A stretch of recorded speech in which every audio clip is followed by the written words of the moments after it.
নেই। সে বেলা 10টায় দুটো ভাত মুখে দিয়ে বেরিয়ে গেছে, বলে গেল বিল পাস হলে চলে আসবো, আমি টাকাটা নিয়ে চলে আসবো। তাহলে এত দেরি হচ্ছে কেন স্বর্ণ? হয়তো কোনো কাজে আটকে গেছে। আচ্ছা মা, কাকামণি ফিরেছে তো? না, তোর কাকামণি এখনো ফিরেনি। বাইরে বেরোলে আরে বাড়ির কথা কার ভাই মনে থাকে? কেন যে শুধু শুধু বাইরে বাইরে ঘুরে বেড়ায় আমি কিছু বুঝি না বাপ। কতদিন ধরে বলেছি ভাগ্যে যা আছে তাই হবে, ওইসব নিয়ে চিন্তা করে কোনো লাভ নেই।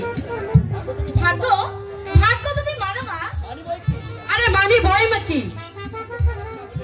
ভাগ্য খারাপ না হলে অকালে তোর বাবার হাতটা কাটা যাবে কেন রে স্বর্ণ? সুস্থ মানুষ ঘর থেকে খেয়ে দিয়ে নাইট ডিউটিতে বেরোলো, ভোরবেলা খবর এলো হ্যাঁ সে অ্যাক্সিডেন্ট করে হাতখানা কেটে গেছে। দেখো মা, ভাগ্য আর ভগবান এসব হচ্ছে দুর্বল মনের সান্ত্বনা। দুর্ঘটনা ভগবান ঘটায় না, অসতর্ক হয়ে গেলেই দুর্ঘটনা ঘটে যায়। এই 20 শতাব্দীর বুকে বিজ্ঞানের যুগে ভাগ্য কেউ আর মানে না মা। এটা হচ্ছে মানুষের একটা অন্ধ কুসংস্কার। স্বর্ণ ধর্ম ফল বলে মা। আমরা যে কাজ করছি সেটাই হচ্ছে কর্ম। আর ভালো কাজ করলে ভালো ফল পাওয়া যাবে, খারাপ কাজ করলে মন্দ খারাপ হবে। এর মধ্যে তোমার ওই ভাগ্য আর ভগবানের কোনোই হাত নেই। ভূত আর ভগবান দুটোই হচ্ছে অস্তিত্বহীন। কে কি বলে গেল স্বর্ণ? দুর্গা দুর্গা তুমি অপরাধ নিও না ঠাকুর। এই ভর সন্ধ্যা বেলায় মেয়েটা কি অলক্ষণী কথা বলে গেল। 2 পাতা লেখাপড়া শিখে আজ সে ভগবানকে অস্বীকার করে। কিন্তু তুমি তো জানো ঠাকুর, তুমি আছো আমি জানি।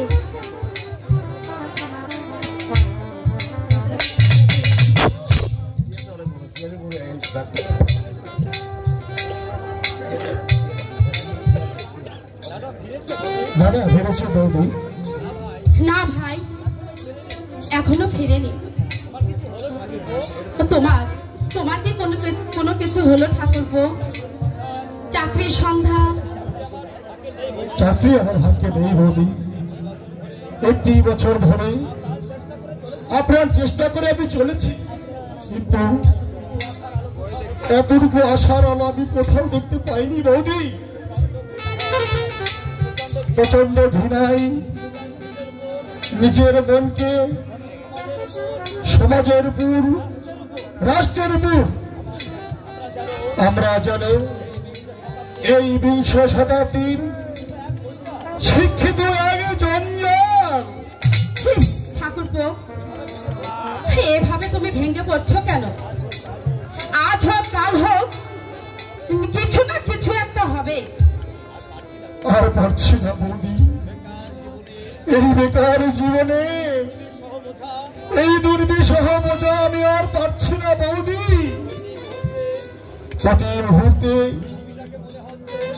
প্রতি মুহূর্তে মনে হচ্ছে আমার এই জগৎটা হচ্ছে ভগবান নরক। যারা চাকরি পেয়েছে তারা এমন করুণার দৃষ্টি নিয়ে আমার দিকে তাকায়, অথচ আমি জানি আমার চেয়ে বেশি যোগ্যতা ওদের নেই বৌদি। তুমি নৈরাশ্যে ভুগছো ঠাকুরপো। নৈরাশ্য, হতাশা, আত্মগ্লানি এমনি এমনি আসে না বৌদি, এমনি এমনি আসে না। বিএ পাস করে আমি একটা চাকরি যদি না পাই তাহলে কেন আমি লেখাপড়া শিখেছিলাম বৌদি বলো তুমি? যদি যদি এর চেয়ে আমি মূর্খ থাকতাম, মন ভরে আমি মন বয়েও 2 টাকা রোজগার করতে পারতাম। আমি নিঃসঙ্গতের মতো মহাশূন্যে ঝুলছি বৌদি। না পারছি চাকরি করতে, না পারছি কোনো ছোট কাজ করতে। ঠাকুরপো, মা মেয়েতে পাপড় বেঁধে কটা পয়সা তোমরা পাও বৌদি বলো?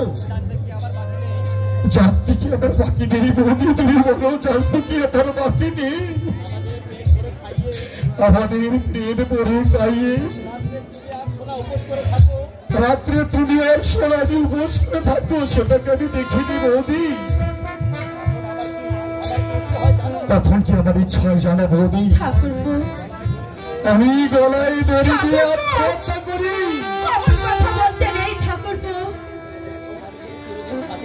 দুঃখ দুঃখ কোনোদিন মানুষের চিরদিন থাকে না ঠাকুরপো। আর হ্যাঁ, একটি কথা মনে পড়েছে ঠাকুরপো। ওই স্বপন তোমাকে দেখা করতে বলেছে, বলে গিয়েছিল তার কাছে। আমার মনে হয় তার কাছে গেলে অবশ্যই তুমি একটা চাকরির সন্ধান পাবে ঠাকুরপো। দেখো বৌদি, ভাই বলো বন্ধু বলো, বিপদের সাথে কেউ নয় বৌদি, বিপদের সাথে কেউ নয়। স্বপন বলল 2000 টাকা জোগাড় করতে পারিস যদি, তবে তাহলে তোর একটা চাকরি হবে। 2 টাকাও আমার কাছে নেই বৌদি। আমি 2000 টাকা কোথায় পাবো বৌদি? তুমি বলো বৌদি, আমি 2000 টাকা কোথায় পাবো? ঠাকুরপো, ঠাকুরপো, আমার কাছে যদি আমার কোনো গয়না গাটি থাকতো। জানি বৌদি, সে কথা আমি জানি। তোমার শেষ সম্বলটুকু হাতের চুরি বিক্রি করে তুমি যে আমার জন্য পরীক্ষার ফি দিয়েছ বৌদি,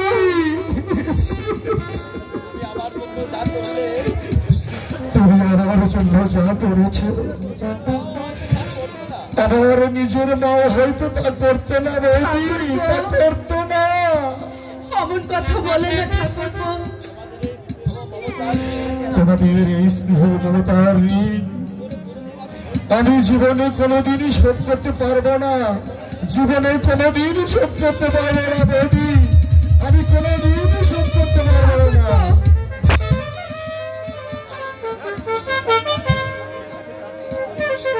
আমি তো প্রতিদিন সন্ধ্যায় তুলসী তলায় তুলসীর প্রদীপ দিয়ে আমি তো রোজই ঠাকুরের কাছে প্রার্থনা করি, হে ঠাকুর,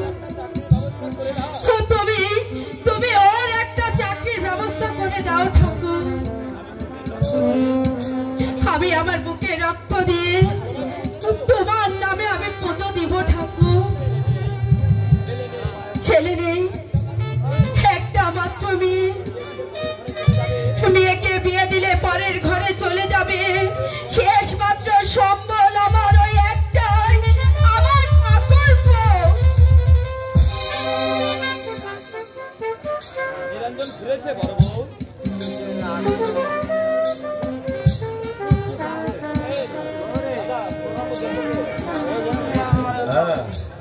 নিরঞ্জন বাড়ি ফিরেছে বড় বউ।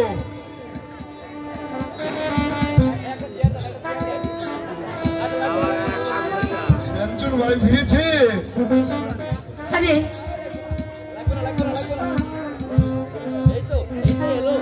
এই তো এলো। আচ্ছা, একটা কথা বলি গো, তোমার এত দেরি হলো যে? বলছি কোনো ব্যবস্থা করতে পেরেছে নাকি? না, চেষ্টা তো করছে। সেই সকালে বেরিয়েছে, এই মাত্র ফিরে এলো।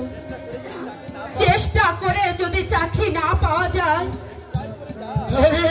চেষ্টাই করে যান। আমি মারা যাওয়ার পর অমন কথা বলো না গো। বড় বউ, যদি ওর চাকরিটা হয়, আমি বেঁচে থাকতে কিচ্ছু হবে না। এমনই এই ভাগ্য করে এই পৃথিবীতে এসেছিলাম। আমি যদি এই মুঠো মুখে সোনা ধরি, সেটাও ছাই হয়ে যায়। বড় বউ, চুপ করো গো। যেদিকে তাকাই শুধু খালি দেখতে পাই কোনো খালি আরো ছায়া। হ্যাঁ শোনো, তুমি অযথাই দুঃখ পাচ্ছ।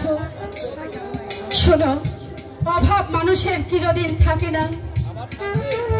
আমার থাকবে, আমার থাকবে বড় বউ। আমি যতদিন বেঁচে আছি, আমার অভাব কোনোদিন যাবে না।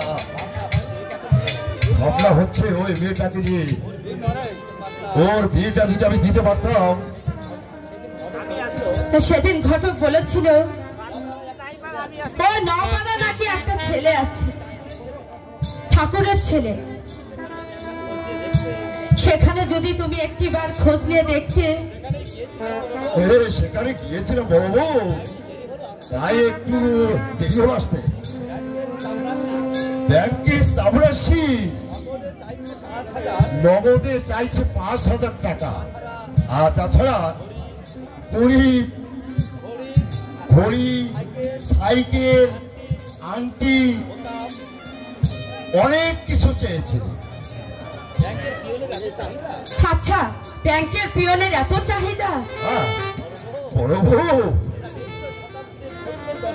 এটা হচ্ছে এই বিংশ শতাব্দীর দশক। এই যুগের কোন মানুষের দাম নেই বড় বউ। শিক্ষা দীক্ষার কোন মূল্য নেই, চাই শুধু টাকা, টাকা, টাকা। টাকা থাকলে পণ্ডিত শিরোমণি হতে পারে। সোনার তাহলে হ্যাঁ, আমি ঠিক করেছি, সোনা হাইবুড়ি থাকে। কি বলছো? হ্যাঁ, তার হাতে আমি সম্পাদন করব না। তাতে যদি এই সমাজ আমাকে নিন্দা করে করুক, তবুও আমি মেয়েকে আমি অপাত্রের হাতে তুলে দিতে পারবো না বড় বউ। এটাই আমার শেষ কথা। হ্যাঁ, এটাই আমার শেষ কথা। হ্যাঁ বড় বউ, আমি এখন আসি। কি বলে গেল? টাকা পেল কিনা সে সম্বন্ধে তো কোনো কথাই বললো না। আমিও সাহস করে তাকে জিজ্ঞাসা করলাম না। জিজ্ঞাসা করলে হয়তো বলবে সারাটা দিন বাহিরে খেটে এসেছি, বাড়িতে আসতে না আসতেই টাকার কথা জিজ্ঞাসা করছে। সে আমাকে ভালোবাসে না, সে শুধু টাকাকেই ভালোবাসে। ঠাকুর, তোমার কাছে আমার একটি প্রার্থনা ঠাকুর, তুমি কখনো আমার সুখের সংসারকে বিলীন হতে দিও না ঠাকুর, কখনো আমার সুখের সংসারকে বিলীন হতে দিও না।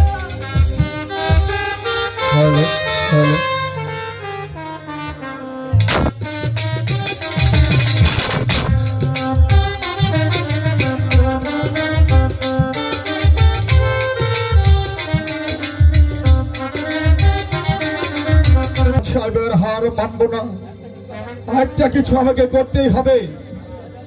২,০০০ টাকা যদি আমি পেতাম, স্বপনে যে চাকরিটার কথা বলেছিল, তাহলে সেই চাকরিটা আমার হয়েই যেত।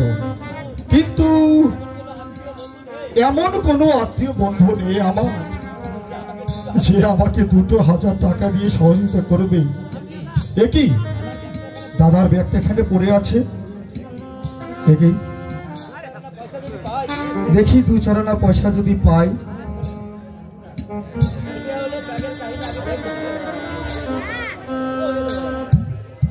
একই এত টাকা দাদা কোথায় পেল? তাহলে কি হাত কাটার দরুন কোম্পানি টাকা পেয়েছে, বোধহয় তাই হবে। এই টাকাটা পেলে আমার চাকরিটা হয়ে যাবে। না না না না, দাদার কাছে চাইলে হয়তো দিবে না। কাল রাত্রে বলেছিল টাকা পেলে সোনার বিয়ে দিবে। আচ্ছা, টাকাটা যদি আমি চুরি করে, না না না, তার দরকার নেই, দাদা দুঃখ পাবে। তাহলে যদি টাকাটা নিয়ে আমার চাকরিটা হয়ে গেলে আমি যদি পরে ফেরত দেই, এবার দাদার পায়ে ধরে বলি, দাদা তোমার দুঃখ ঘোচাতেই তোমাকে না বলি টাকাটা আমি নিয়েছিলাম দাদা, নিশ্চয় দাদা আমাকে ক্ষমা করে দিবি। না না না, এমন সুবর্ণ সুযোগ আমি আর হাতছাড়া করবো না। টাকাগুলো আমার চাই।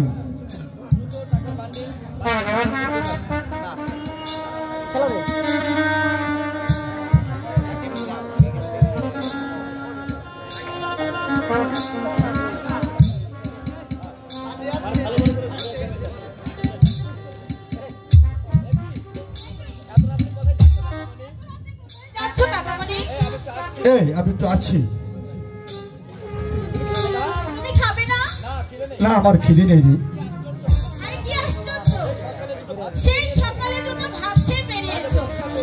বাজে বকিস না তুই।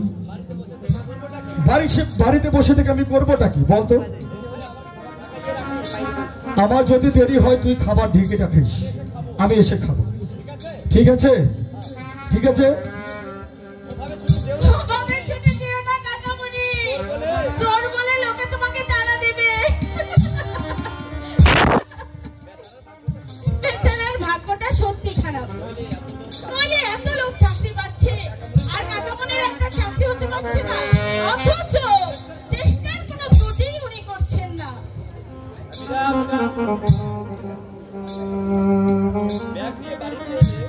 ব্যাগ নিয়ে বাড়িতে এলো।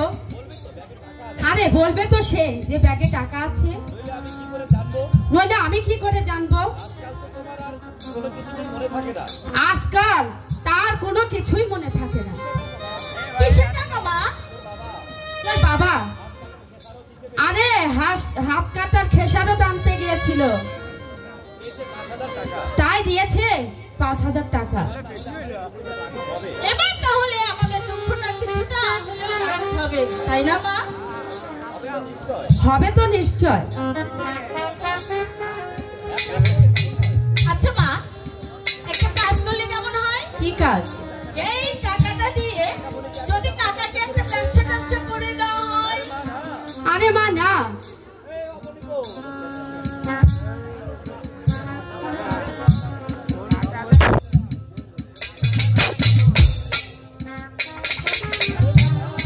আরে মা না, টাকা আমি সংসারে লাগাবো না। সংসার যেভাবে চলছে চলুক, ওই টাকা দিয়ে আমি তোকে বিয়ে দেবো। আর তো কোনো সম্ভব নাই রে মা। তবে হ্যাঁ, টাকাটা একটু বার করে গুনে দেখ তো মা, ঠিক আছে কিনা। বড় বউ দেখো তো টাকাটা ঠিক আছে কিনা। তুমি টাকাটা গুনে আনোনি? আরে গুনে এনেছি, তবে একবার গুনে দেখতি সমস্যা কোথায়। বাবা যখন বলছে দেখো না মা, এক কাপ চা পর্যন্ত খেয়ে নেই বড় বউ। এত খিদে লেগেছিল, তবুও ওখান থেকে আমি একটা টাকাও খরচ করিনি। ঠিক আছে গো, তুমি দাঁড়াও, আমি দেখছি।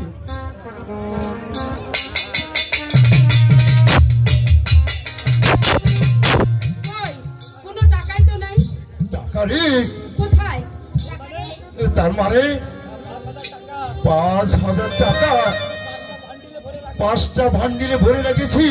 কই যাবে কোথায়? হ্যাঁ ভালো করে দেখো। আরে ভালো করে তো দেখছি। আরে ব্যাগের কোণে কোথাও পড়িয়ে। আরে দেখছি তো, ব্যাগের কোণে আর কোথায় থাকবে?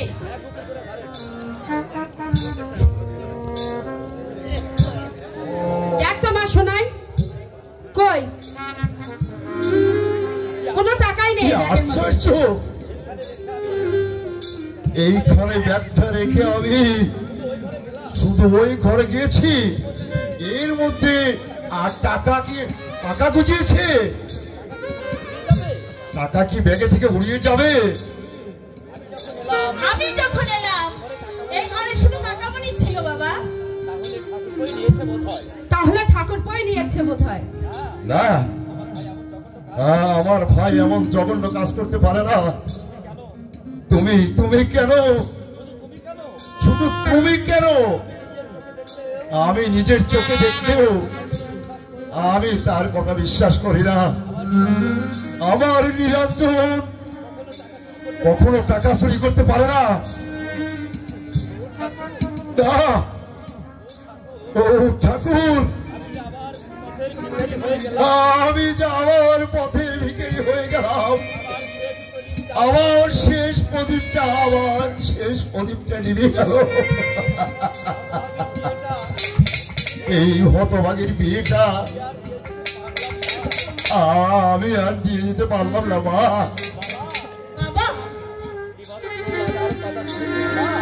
শ্রীবৎস রাজার কথা শুনেছিস মা?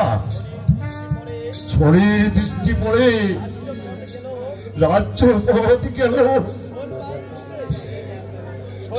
শোল মাছ ধরতে, হাত থেকে মরা মাছ জ্যান্ত হয়ে পালিয়ে গেল। এমনি আমার ঘর থেকে চলে গেল নগদ ৫,০০০ টাকা। এখন আমি কি করবো মা? কোথায় যাবো?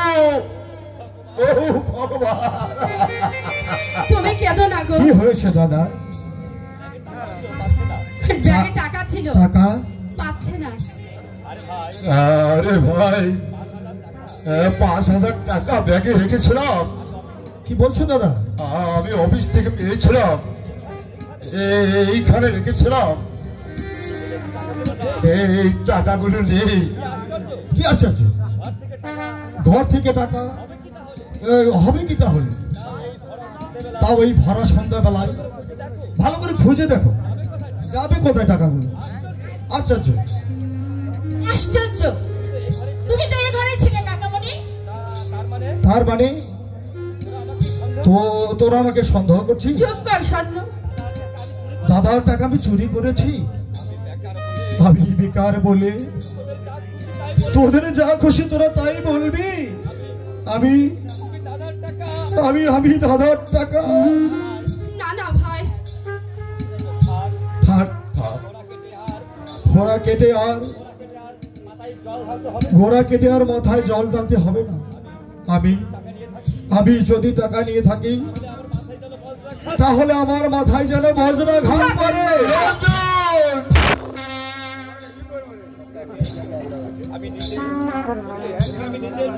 ওকে আমি নিজের মেয়ের মতো ভালোবাসতাম, তার প্রতিদান এইভাবে তুই দিলি। আমার যদি একটা চাকরি থাকতো, ওই মেয়ের সাধ্য হতো না আমাকে চোর বলে। যে অপবাদ তোরা আমাকে দিলি আমি জীবনেও কোনোদিন ভুলবো না, কোনোদিন ভুলবো না, কোনোদিন ভুলবো না।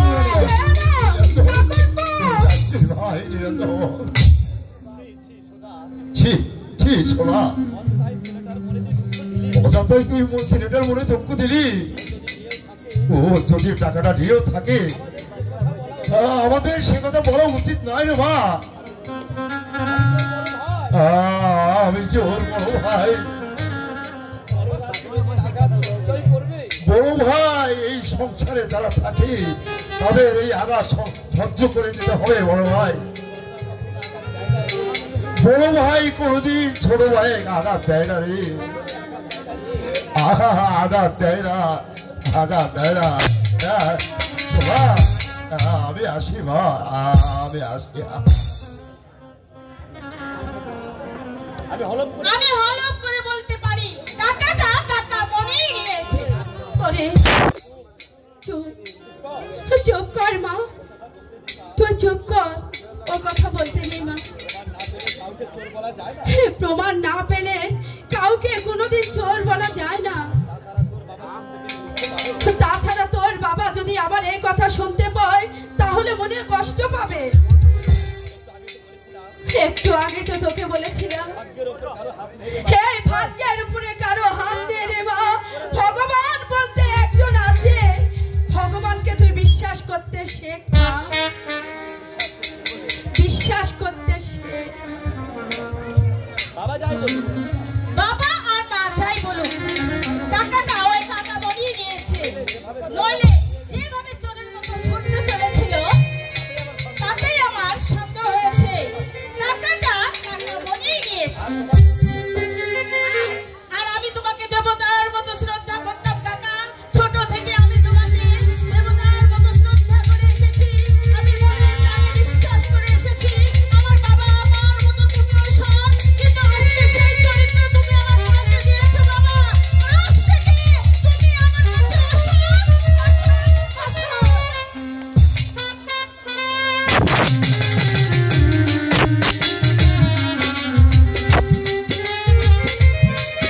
Hello, hello.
না দাদু, না দাদু, কৈফিয়ত দিয়ে তুমি তাদেরকে সন্তুষ্ট করতে পারবে না।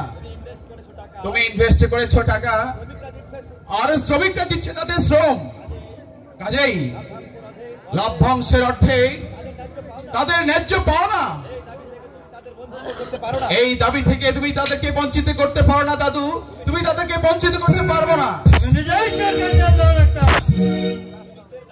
শ্রমিকদের দাবি নিয়ে তোমাকে মাথা ঘামাতে হবে না।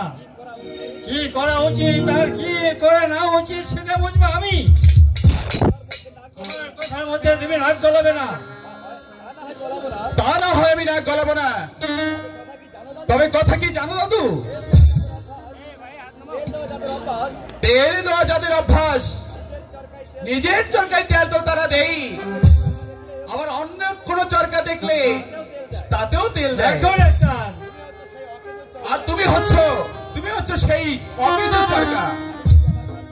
আমি যদি আমার কারখানা বন্ধ করে দেই? না দাদু না, তুমি চাইলে এই কারখানা বন্ধ করে দিতে পারো না। পারি না? হ্যাঁ হ্যাঁ, তুমি কিছুতেই এই কারখানা বন্ধ করে দিতে পারো না। এটা তোমার বাপ দাদার জমিদারি নয়।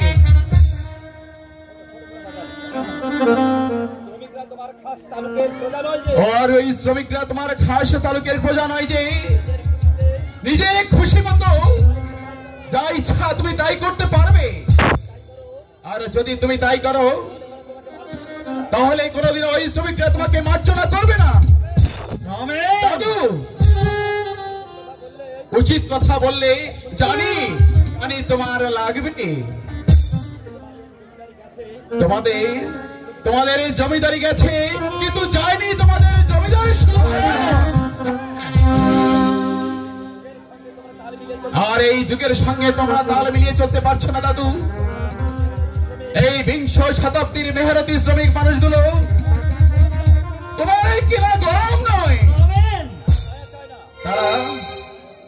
তারা দয়া চায় না, তারা চায় ন্যায্য অধিকার। তুমি কিন্তু সীমা ছাড়িয়ে যাচ্ছ। তুমি আমার একমাত্র দহিত্র, আমার কারখানার ভাবি উত্তরাধিকারী, অথচ শ্রমিকদের পক্ষে এমন ভাবে ওকালতি করছো যেন আমি তোমাকেই বরখাস্ত করছি। কোনো মানে হয়? আমি কারো পক্ষে নই, আমি শুধু মানবিকতার পক্ষে। মানবিকতা? হ্যাঁ দাদু, হ্যাঁ। তুমি কি ওই শ্রমিকদের দুরবস্থার কথা তুমি উপলব্ধি করতে পারছো না? তারা তাদের প্রচন্ড গরম সহ্য করতে না পারে ওই শীতলতম আশ্রয় খুঁজে চলে যায় কোন শৈল শহরে। আর ওরা তখন ওই টিনের শেডের নিচে পাথর থেকে লোহা গলাতে তারা ব্যস্ত।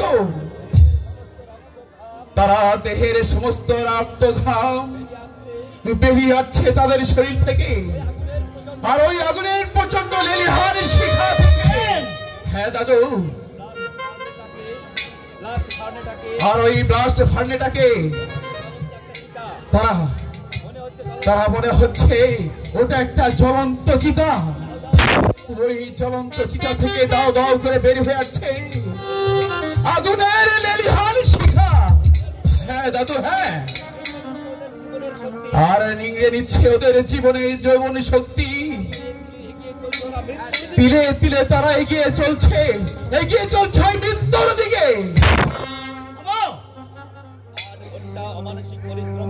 8 ঘন্টা অমানসিক পরিশ্রম করে শ্রান্ত ক্লান্ত অবস্থায় তারা পরিশ্রম করে ফিরে যায় তারা ওই শ্রমিক বস্তির দিকে। আর তাদের দেখে মনে হয় যেন সারি সারি নরকঙ্কাল ওই নরকের পথ ধরে মিছিল করে চলছে তাদের। ওই বস্তির নিঘোষ কালো অন্ধকার, রাজপথের উজ্জ্বল আলোয় ওই ঝুপড়িগুলোকে আরো ভয়াবহ মনে হয়। আশ্চর্য! সেই ঝুপড়িতে ঢুকে দুখানা শুকনো রুটি ওরা চিবিয়ে ওরা নোংরা সেই বিছানায় ছুঁয়ে পড়ে, আর ওখানে জন্ম নেয় কতগুলো অবাঞ্ছিত মানুষ। আর সেইগুলো জন্তু জানোয়ারের মতো বড় হতে থাকে। এই কি সভ্য দুনিয়ার মানুষ? এইটাই কি সভ্যতা? এটাই কি শালীনতা? এটাই কি সুস্থতা? তুমি বলতে পারো দাদু, এরা দেশের কোন উপকারে লাগবে? হ্যাঁ, তার জন্য কি তুমি আমাকে দায়ী করছো রমেন?